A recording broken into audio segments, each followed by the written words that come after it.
누가복음 4장 25절에 보면은 엘리야가 가뭄을 선포하고 4년 6개월이 지났다라고 이야기하고 있습니다. 그러니까 이 3년 6개월이 지났다고 이야기하는데, 그러니까 이 3년이라는 기간이 그리시네가에서 6개월을 지내고, 그리고 이 과부의 집에서 3년 정도를 지내고 있다가 이렇게 시절이 되었다라고 이야기를 기록하고 있는 것이죠. 많은 날들이 지났다. 그 많은 날 가운데 엘리야는 어떤 마음이었을지, 그리고 그 당시 이스라엘 사람들은 어떤 마음이었을지를 한번 상상해 보았습니다. 한 가지 확실한 것은 엘리야가 원했던 그림이 절대로 아니었다라는 거죠. 엘리야는 시간이 좀 지나면 아합 왕과 그의 아내가 하나님께 회개할 줄 알았습니다. 그것도 아니라면은 아합 왕과 그의 아내를 사람들이 심판하거나 아니면 정죄할 줄 알았습니다. 근데 오히려 3년 6개월 동안 이 아합 왕은 여전히 포악성을 유지한 채로 사람들에게 각 도성을 찾아 엘리야라는 그 미치광이를 내 앞에 끌고 와라 라고 이야기를 했고, 사람들이 엘리야를 아는지 모르는지 일일이 맹세를 받았다라는 겁니다. 만약 네가 맹세를 하지 못할 경우에는, 네 맹세가 틀렸을 경우에는 내가 너의 소위 말해서 삼족을 멸할 것이다 라는 협박을 하면서 온 이스라엘을 다니고 있었던 모습을 그리고 있다라는 것이죠.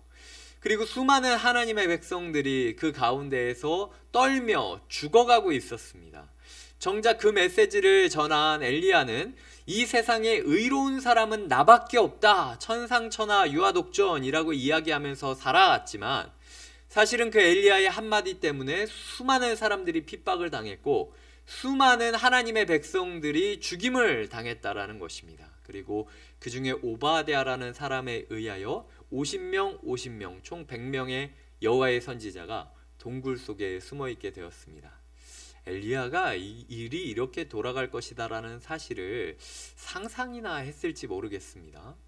어쨌든 오늘도 이 아합 왕이라는 사람은 5절에서 보면은 아합이 오바댜에게 이르되 이 땅의 모든 물 근원과 모든 내로 가자. 혹시 꼴을 얻으리라. 그리하면 말과 노새를 살리리니 짐승을 다 잃지 않게 되리라 하고 라고 기록하고 있습니다. 그러니까 사람들이 지금 3년 6개월 동안 기근이 일어나서 다 굶어 죽고 목이 말라 죽고 있는데, 지금 이 내 말과 내 노새를 살리는 것만 중요하다라는 거죠. 그러니까 이 정도 되면은 정상적인 왕이라면 돌아갈 줄 알았는데 정상적인 왕이 아니었다라는 사실을 엘리야가 지금 간과하고 있었던 것입니다. 그 엘리야의 한계를 하나님께서 먼저 선을 그어주고 계시는 거죠. 그러니까 엘리야에게 네가 바랬던 모습이 전혀 아니지. 너 그렇게 땅땅 때리면서 뭔가 자극적인 이야기 혹은 기적적인 일이 일어나면 너의 삶 가운데 뭔가 바뀔 줄 알았지.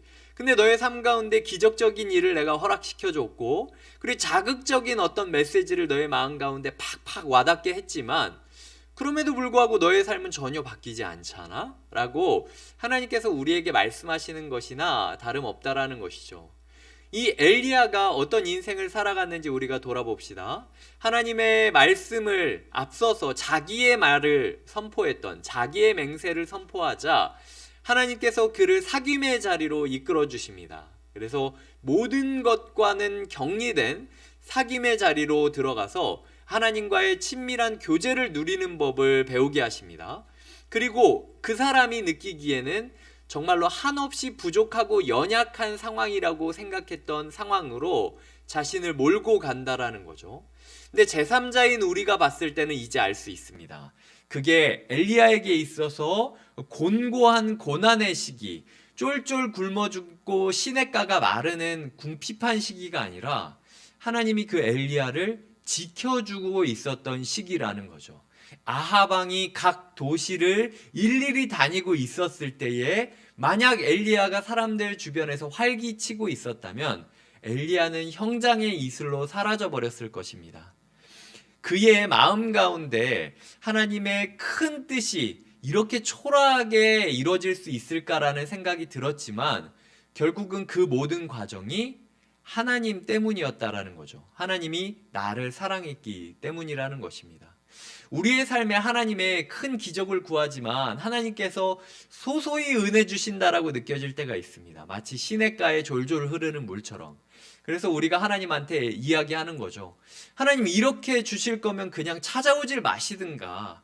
하나님이 살아계시다라는 건 이렇게 쫄쫄 시냇가를 통해서 나에게 알려주시지만 내가 원했던 건 이런 게 아니에요 라고 기도하곤 하지 않습니까?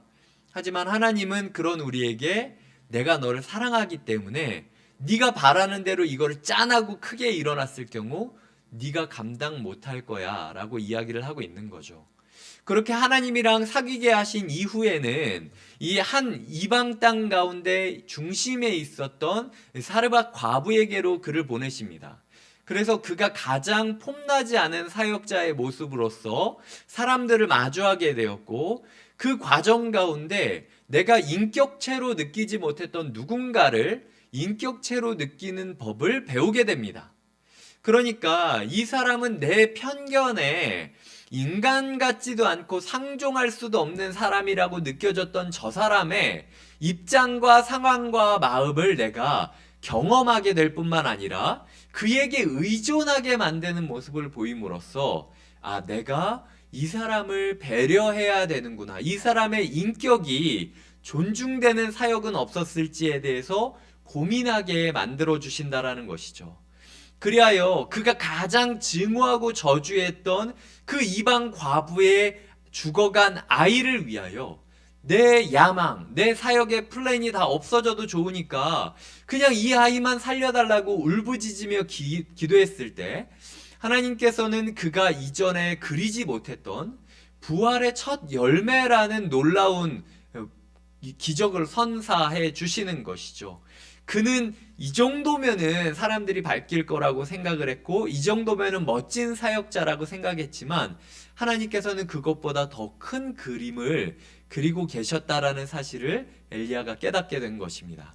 그리고 오늘 이제 엘리야는 다시 한번 말씀 뒤에서 자신의 편견을 깨부수기 위해 오바댜라는 한 사람을 만납니다.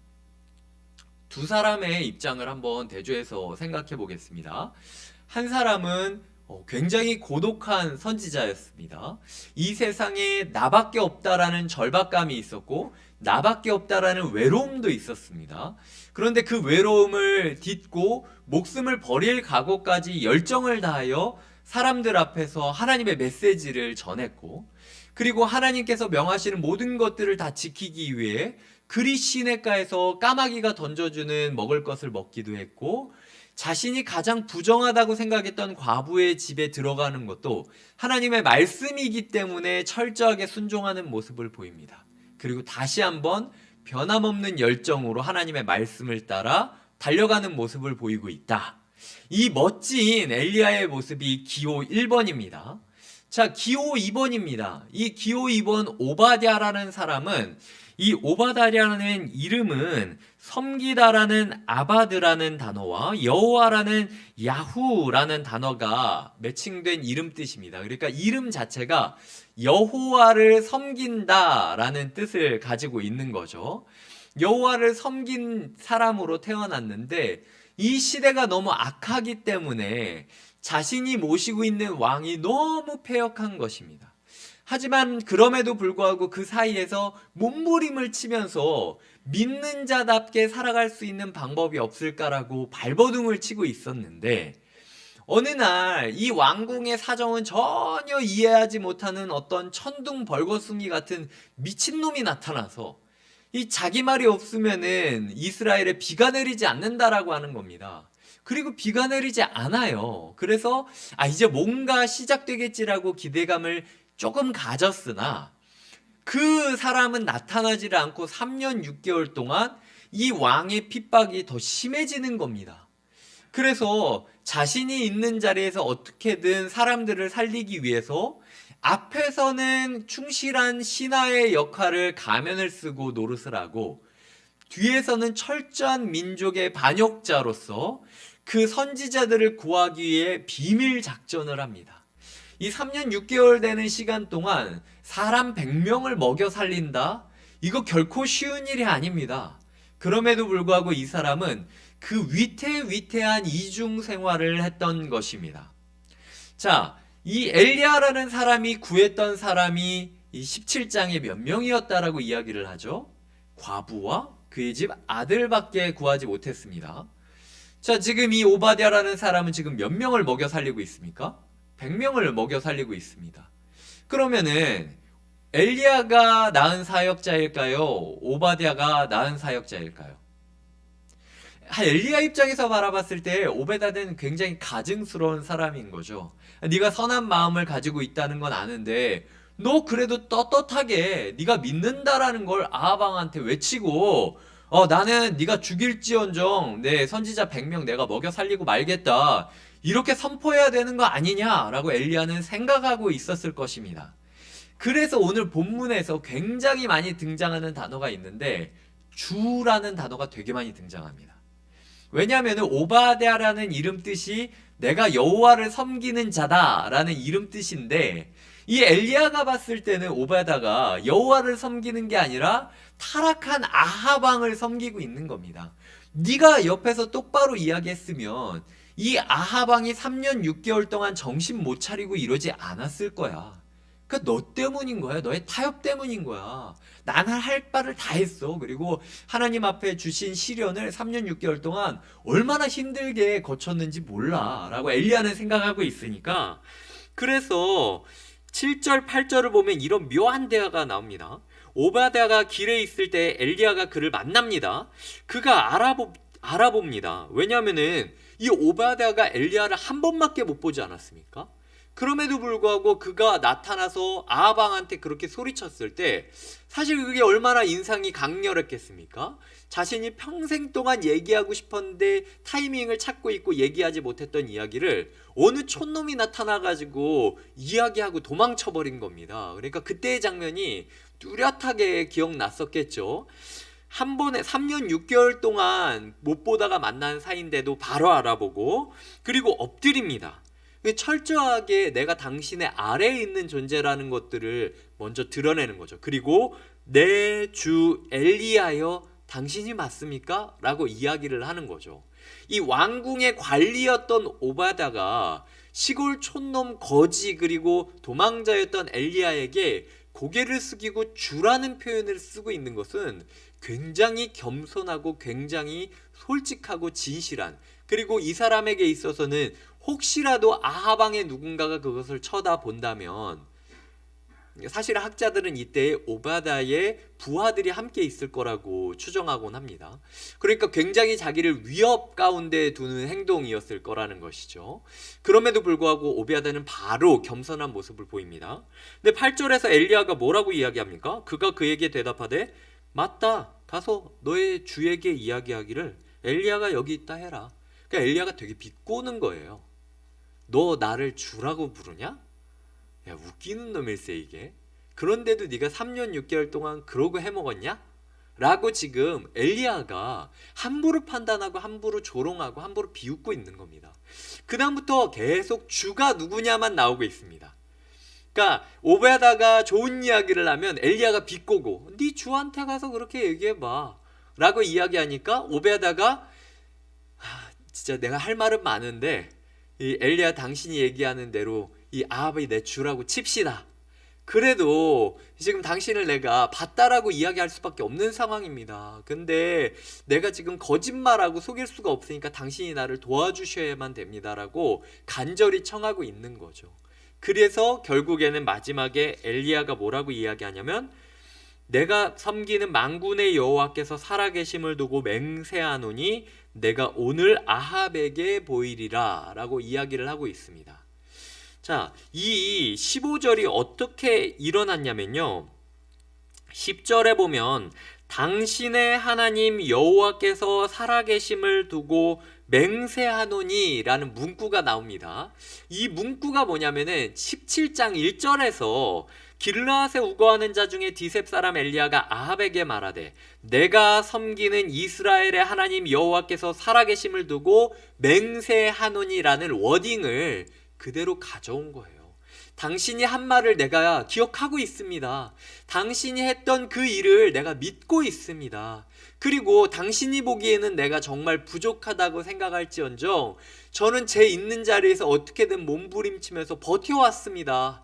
그러니까 저에게 너무 나무라고 너무 정죄하지 마시고 이제는 좀 하나님의 사람답게 핍박당하고 있던 사람들을 위해서 나서주시면 안 되겠습니까? 라는 성숙한 모습을 보이고 있다라는 거죠. 그 맹세한다라는 표현을 쓰자 15절에서 이 엘리야가 그대로 그 맹세를 이어가고 있는 겁니다. 그래, 내가 이제 믿어줄게. 네가 내가 했던 말을 기억하고 있고, 그리고 내가 했던 말 가운데 내가 짊어져야 되는 책임을 아무도 모르는 곳에서 네가 책임을 지고 있었다는 것도 내가 인정할게. 그러면 이제부터 네가 말했던 대로 내가 오늘 아합 왕의 옆에 있을 것이다라는 사실을 17장 1절에서 내가 말했듯이 지금 맹세할게 라고 이야기를 하면서 이 단락이 끝내고 있는 거죠. 이 상황을 우리에게 좀 적용을 해보겠습니다. 하나님께서 말씀 뒤에서 우리를 따라가게 만드시는 가장 좋은 루트 중 하나는 저 사람이 나와 다르다라는 사실을 인정하게 만든다라는 겁니다. 교회 안에서 꼭 모든 사람들한테 인정받으려고 이해받으려고 하지 않으셨으면 좋겠어요. 이 본문이 끝나는 이후에도 엘리야는 여전히 나만 혼자 남았다라고 이야기를 합니다. 그러니까 엘리야는 이후에도 여전히 오바댜라는 사람을 하나님의 사람으로 인정하지 않고 있는 거예요. 근데 오늘 성경은 분명히 뭐라고 이야기하고 있습니까? 3절에 보면 이 오바댜는 여호와를 지극히 경외하는 자다라고 하나님이 도장을 딱 찍어주고 있습니다. 본문을 보는 데 있어서 니네가 헷갈리지 마라. 엘리야조차도 이 오바댜를 조롱하고 외면하고 마지못해 들어지는 것 같고 앞으로도 인정 안 하지만 이 사람은 하나님의 사람이라는 거예요. 그러니까 인생을 살아가고 교회 공동체 가운데 있으면서 내가 전혀 이해하지 못할 것 같은 사람을 만나게 된다 할지라도 굳이 나를 이해시키려고 할 필요도 없고 굳이 그를 이해하려고 나 자신을 뜯어고치려고 하지 않아도 된다라는 겁니다. 손이 발을 이해하려고 발처럼 걸어보려고 노력하면은 그게 이 손다운 겁니까? 손은 평생이 지나도 발을 이해 못하는 게 당연한 거예요. 하나님께서는 우리 공동체 안에 이해하지 못하는 사람들을 만들어 주셨습니다. 그런데 우리는 흔히 하나님 앞에 이야기하는 거죠. 하나님, 왜 이런 사람이 봉사자가 돼야 되는 겁니까? 왜 이런 사람이 순장이 돼야 되는 겁니까? 이런 사람이 다락방 들어오는 공동체가 과연 맞는 공동체입니까? 저런 사람을 하나님께서 우리 교회에 보내주신 이유가 무엇입니까? 그냥 저런 사람 와서 시험 들 바에는 그냥 우리 교회를 위해서 저 사람이 없는 게 더 좋을 수도 있어요 라고 이야기할 수 있다라는 거죠. 그리고 사실은 꽤 많은 공동체 안에서의 트러블이 상대를 이해하고 싶지 않다라는 마음 때문에 원치 않는 시험에 빠질 때가 굉장히 많습니다. 근데 하나님께서 우리에게 말씀하시는 건 이해할 필요 없다는 거예요. 너는 네 길을 가라는 거예요. 네가 이해하지 못하는 그 사람이 있기 때문에 너의 질문을, 네 말을 대신 짊어지고 있는 것이고, 그리고 너 또한 너의 길을 가면서 저 사람이 그토록 바래왔던 일을 너밖에 할 수 없다. 그러니까 너는 너의 길을 가고 신경 쓰지 말라라고 이야기하시는 거죠. 이 베드로가 예수님을 만나고 예수님이 주시는 사명을 받아서 가슴이 가장 뜨거울 때 베드로가 예수님한테 물어봅니다. 근데 주님이 사랑하시는 이 제자, 내 전도 파트너, 이 사도 요한은 도대체 어떻게 될 건가요? 왜냐하면 내가 생각했을 때 이 사도 요한을 예수님이 더 사랑하는 것 같았으니까. 그리고 그 요한복음 21장에서 나보다 먼저 이 사도 요한이 예수님을 알아봤으니까. 마음 가운데 자꾸 비교와 경쟁의 마음이 생기는 겁니다. 근데 주님께서 네 알 바 아니고 넌 그냥 네 길을 가라 라고 이야기하시잖아요. 교회 안에서 하나님이 의도치 않은 시험에 빠져놓고 하나님한테 왜 그러냐고 묻지 마시길 바랍니다. 그거 그렇게 물어봤자 하나님이 답변 안 해주세요. 왜냐면은 나 일부러 그런 거 아닌데? 그냥 원래 그런 건데? 뭐 손이랑 발이랑 있는 게 정상인데 손이 발을 이해 못하겠다고 하나님이 이해시켜주지 않으면은 나는 움직이지 못하겠다고 이야기하면 그게 주님 책임입니까? 손 책임입니까? 손 책임이죠. 그러니까 공동체 안에서 다른 사람을 만났을 때 그 사람을 거부감 느끼지 말고 쉽게 판단하지 말라는 거예요. 그리고 특별히 조롱하지 말라고 하나님께서 말씀하고 계십니다. 교회 안에서 좀 비꼬지 좀 않았으면 좋겠어요. 이 되게 신앙생활에 있어서 시간이 지나면 지날수록 비꼬는 스킬만 좀 늘어나가는 것 같습니다. 그러니까 되게 경건한 척, 나이스한 척, 사랑하는 척 하면서 막 이렇게 이야기하는 거죠. 막 다락방 안에서. 아유, 집사님 아들이 그렇게 속 썩여가지고, 아유, 어떡해요. 그게 진짜 걱정하는 게 아니라는 거를 솔직히 그 사람 다 아는 거죠, 사실은. 그냥 되게 그냥 가십거리로 누군가를 만들고 재미를 느끼는 겁니다. 사람이 그렇게 악해요. 근데 교회 안에서 그러지 말자는 겁니다. 말씀을 맺겠습니다. 우리 가운데 하나님께서 마지막 어떻게 보면 불이 내리기 전에 엘리야가 그토록 원했던 장면이 다가오고 있습니다. 이제 막 도끼로 사람들 죽이고 막 그러는 순간들이 나타날 거예요. 근데 그 마지막 순간에 하나님께서 말씀하시는 것이 무엇입니까? 네가 말했던 그게 과연 네 그림대로 그려지니? 아니지 않니? 그러니까 네 판단이 맞지 않는다라는 사실을 인정하면서 나와의 사귐에 집중하다 보면 나와의 사귐이라는 물살을 타고 내가 있어야 할 곳에 네가 있게 될 거야 라고 이야기하시는 그리시네까. 그리고 두 번째로 네가 인격체로 존중하지 않았던 그 누군가, 그 대상을 인격체로 존중하는 법을 좀 배워라 라는 사르밧 과부의 집. 그리고 이제는 네가 가장 변절자, 타협한 신앙인이라고 여겼던 오바댜가 나의 도구와 통로였다라는 것을 네가 인정해야만 다음 스텝으로 넘어갈 수 있어라고 마지막 도전을 해주고 있는 것입니다. 근데 솔직히 말해서 엘리야는 이 도전을 다 예스라고 이야기하지 못해요. 그냥 끝까지 자기만 맞다라고 이야기하고 있습니다. 그러니까 나중에 어떻게 되죠? 심각한 우울증에 빠집니다.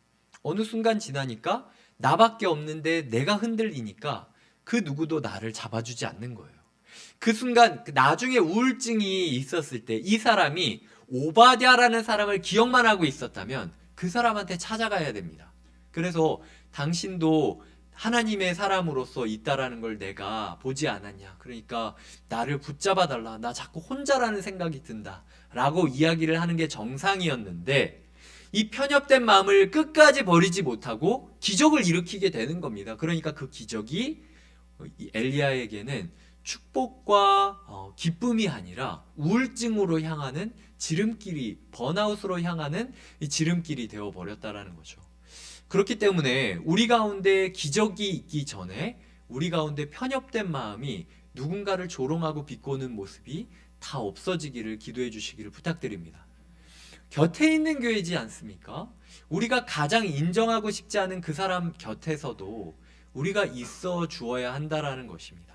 그리고 내 팔을 내어주고 내 공간을 내어줘서 나를 찌르는 일이 있다 할지라도 받아내고야 말겠다라는 자세가 필요한 거죠. 오늘 이 순간만큼은 기적의 엘리야가 아니라 묵묵히 자기의 삶을 살아가고 있었던 오바댜가 더 큰 사람이었습니다. 목사인 제가 때로는 성도님들의 삶을 함부로 판단할 때가 있어요. 그래서 성도님 그렇게 사시면 안 되지 않습니까? 그거 비정상인 거 아니에요? 그거 타협 아닙니까? 라고 이야기하지만 솔직히 사회생활 1, 2년 해보면은 그게 얼마나 힘들다라는 것 다 알고 계시지 않습니까? 제가 철부지처럼 그렇게 이야기할 때가 있을지도 몰라요. 그럴 때는 조용히 오셔서 저한테 목사님 세상 물정을 좀 목사님 지금 좀 엘리야 같은 거 아시죠? 네, 라고 이야기하시면 제가 딱 감을 잡겠습니다. 그래서 저도 항상 뭔가 한 가지 이야기를 드리기 전에 내가 너무 쉽게 복잡한 사회생활하는 성도님들을 너무 단순화시켜서 이거냐 저거냐로 선을 긋고 있는 것 아닌가라는 고민들이 참 많아요. 그렇기 때문에 저 또한 바라보실 때 그런 모습이 있다면 지도해 주시고, 대신 제가 신중하게 이야기 드리는 어떤 부분이 있을 때에 오바댜 된 사람으로서 제가 선포한 메시지에 대한 책임은 이곳에 계신 오바댜들만이 책임져 주실 수 있는 부분이에요. 그래서 하나님의 말씀을 받고 제가 뻥뻥 그 말씀을 선포하면은 그 말씀의 뒤에서 열심히 수습해 주시길도 부탁드립니다. 네, 100명씩 살리셔야 돼요. 네, 함께 기도하도록 하겠습니다.